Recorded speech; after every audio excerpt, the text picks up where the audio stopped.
Academic coordinator for 11 years. He is currently working as a counselor in the school system. Mr. Shaw also works in a summer program with CROP. He's a very intelligent man. All the summers I went there, he taught us something new, like each year. I feel like he touched us, all the dudes, in like a good way. He was like a father figure for most of us. I just want to introduce Mr. Wayne Shaw.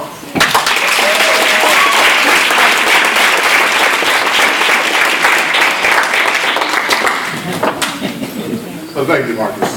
After all the emotional parenting and crying and so forth, I got a little emotional myself.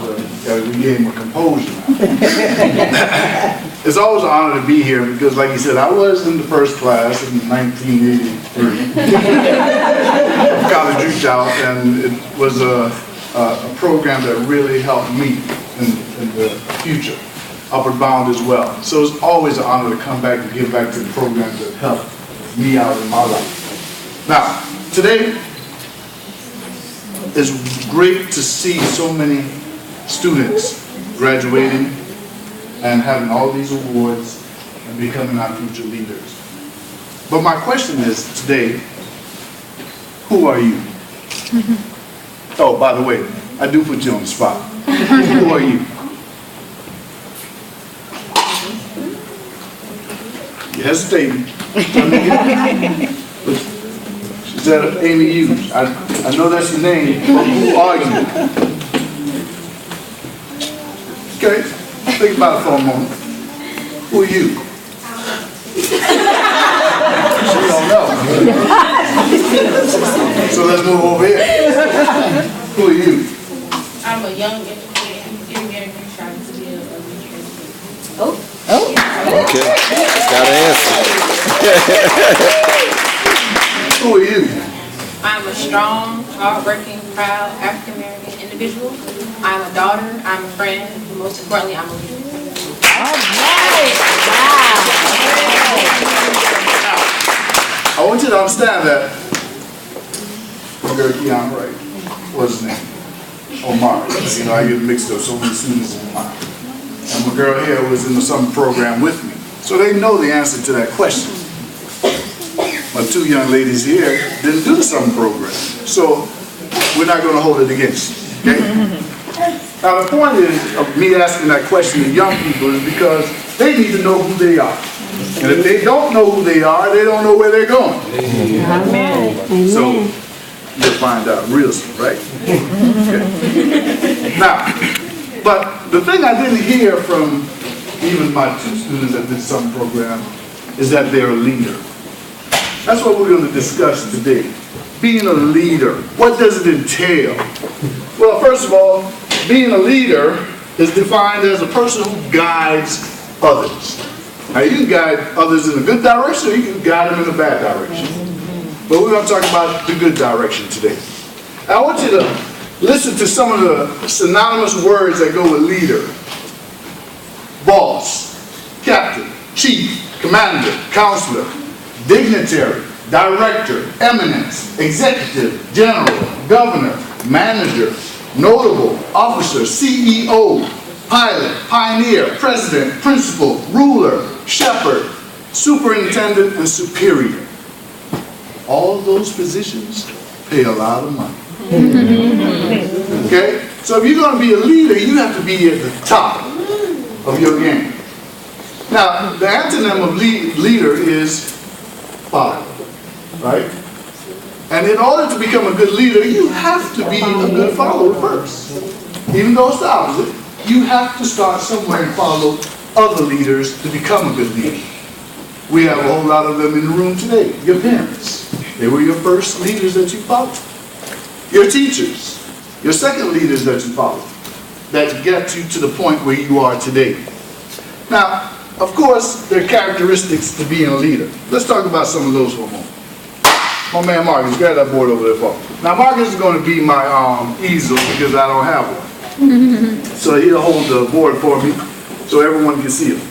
Okay? And we're going to go through the list, but we're going to do it in a creative way.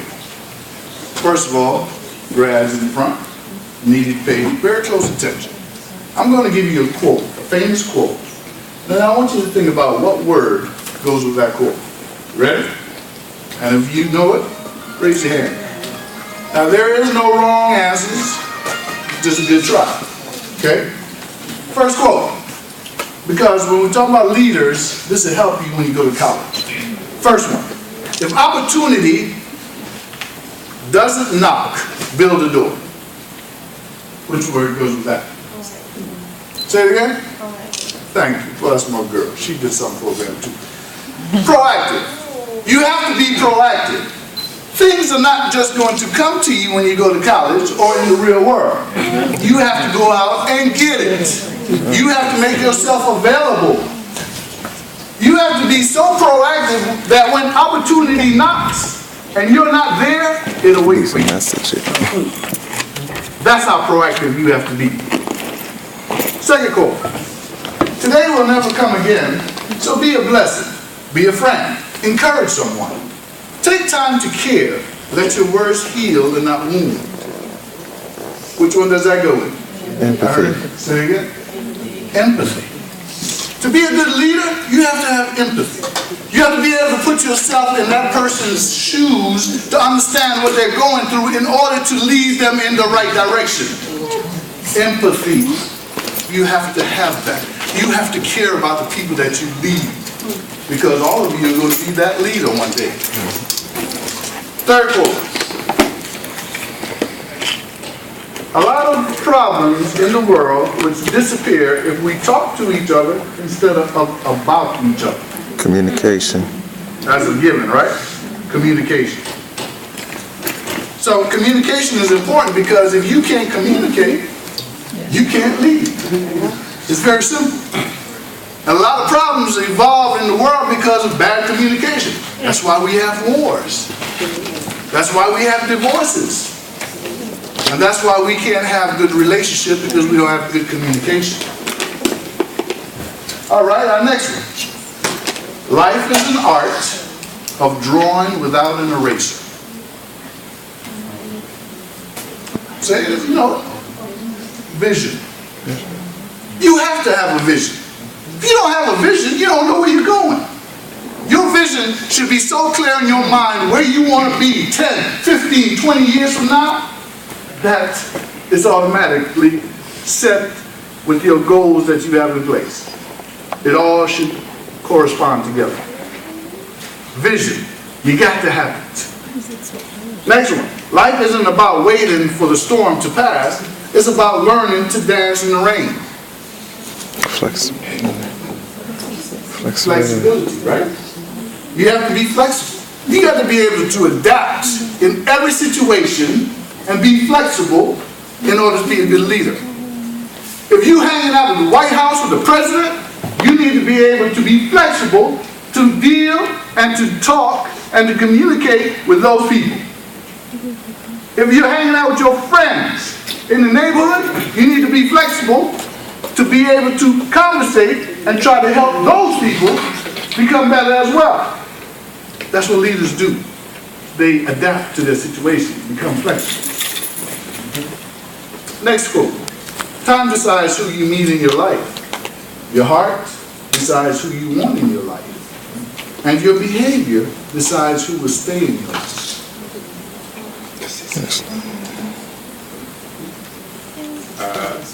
Steal it out. It's called respectful. Respectful. Respectful, because you understand, your attitude determines your altitude. You heard that statement before, right? Your attitude determines who stays in your life. If you treat people disrespectful, guess what? They turn their backs on you. You burn bridges. You see? So you have to be respectful. You have to treat people with respect in order for them to treat you with respect. Treat people, you know, the golden rule in the Bible. Treat people the way you want to be treated. Right. Here's another one. You can't judge me until you know me. You can't talk about me until you talk to me. You can't underestimate me until you challenge me. Close. Quiet confidence. See, you have to be confident about yourself.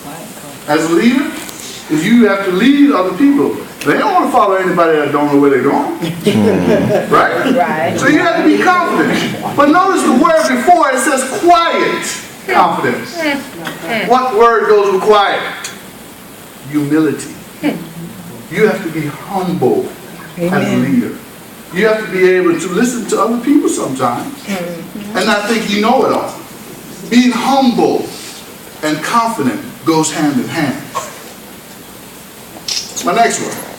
Throughout my life, I've loved, I've lied, I've hurt, I've cost, I've missed, I've trusted, I've made mistakes. Most of all, I've learned.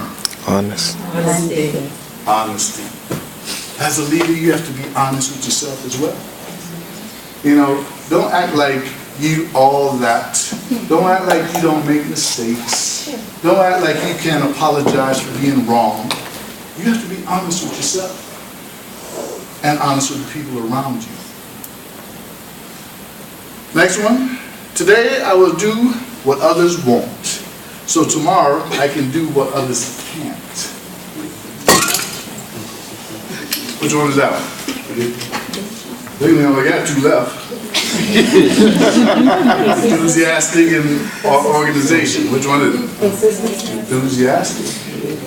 My girl right here, she reminds me of that one. You know why? Because when she saw Miss Nixon walk into the classroom, she was happy and zealous to get started, and she still is enthusiastic because now she's graduating, going on to the next phase of her life. You have to be enthusiastic and passionate about what you want to do in life. And if you're not, then guess what? You won't go far. The last one, one day at a time, try to be a better person today than you were yesterday. What is that one? Organization. Organization, because you always have to organize your life a little bit better for the next day. See, that's what makes you a better person. You look at the things and you reflect on things that you can do better or things you can change in order to move on. We did skip one, didn't we? A bad attitude is like a flat tire. You can't go anywhere until you change it. What is that one? Open-minded. See, you have to be open-minded as a leader as well. Okay? Again, not know everything and have an open mind. Thank you, Mr. Marcus. You're a great leader.